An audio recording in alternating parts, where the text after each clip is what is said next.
Will you trust that if you leave something for the sake of Allah, that He will replace it with something better? Just as in the story that we saw, and in contemporary stories. You know, there's one story, a true story that happened during our times. There was a young man, and he was very much in love with a young girl. And he wanted to marry her, but he knew the relationship they had outside of marriage was haram. So he actually broke it off. As much as he loved her, he called her and he said, I can't do this because it's a haram relationship, and I'm going to leave it for the sake of Allah. Not because he didn't like her or anything like that. He wanted to marry her, but it was a haram relationship.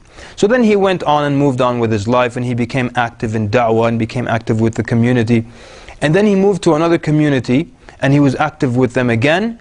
And then there was a sister in that community that was extremely active. She was well covered in niqab and everything. She was teaching the Qur'an and doing all the activities. So he wanted to marry her, and he had his mother go see her. And his mother came back saying, this is an excellent bride for you, excellent manners and deen and taqwa. And so he went to see her. And when she removed the niqab, it was that same girl that he left for the sake of Allah. What happened to her was that when he told her the statement, it affected her. And she wasn't wearing hijab or praying or anything like that. And that statement caused her to pray, to cover properly. And so when he met her later on, he got her in a better state than the beginning. Let's go back to our first story. In the first story, the man was offered 500 gold coins, gold dinars. And he left it, and Allah replaced him with 100,000 gold dinars. And in our second story, the young man would have married the girl, but she was not covered, she was not religious, she was not praying, and he left the relationship for the sake of Allah, and Allah gave him the same girl, because even when he left her, he was still hurt and you know, always heartbroken and things like that.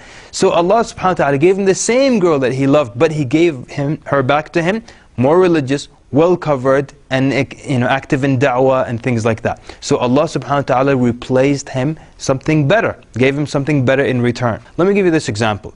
Suppose now at work they don't let you pray, they don't let you go to Jum'ah, or they don't let you wear the hijab. And so you complain to a millionaire in the community, and he takes out his checkbook and his pen and he says, you know what, quit that job, and right now I'm going to take care of you financially. Will you trust this guy? He's a rich millionaire. Will you trust that he'll take care of you? And will you go and quit that job? What if then Allah Azza wa Jal, the Lord of the worlds, makes you a promise? Will you trust the promise of Allah Azza wa Jal? But guess what? The promise has already been made in Surah Al-Talaq in the Qur'an, in verse number 2, the end of verse number 2. Allah subhanahu wa ta'ala tells you, وَمَن يَتَّقِ اللَّهِ يَجْعَلْ لَهُ مَخْرَجًا. Whoever fears Allah, Allah will find him a way out. And then in the beginning of the third verse, وَيَرْزُقْهُ مِنْ حَيْثُ لَا يَحْتَسِبْ.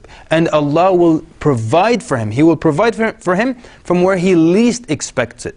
So now, the millionaire, when he took his checkbook out, we trusted him. Now Allah is promising you something in the Qur'an, that you fear Him, and He will find you a way out. And He'll provide for you. If that's what you're worried about, being, you know, having wealth and provision, Allah will provide from you from where you least expect it.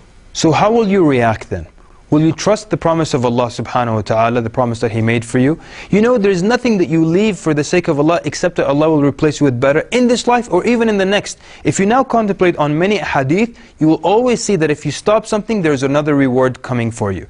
For example, Nabi sallallahu alayhi wa sallam said, "Man tawada'a lillahi rafa'ah." Whoever humbles himself for the sake of Allah.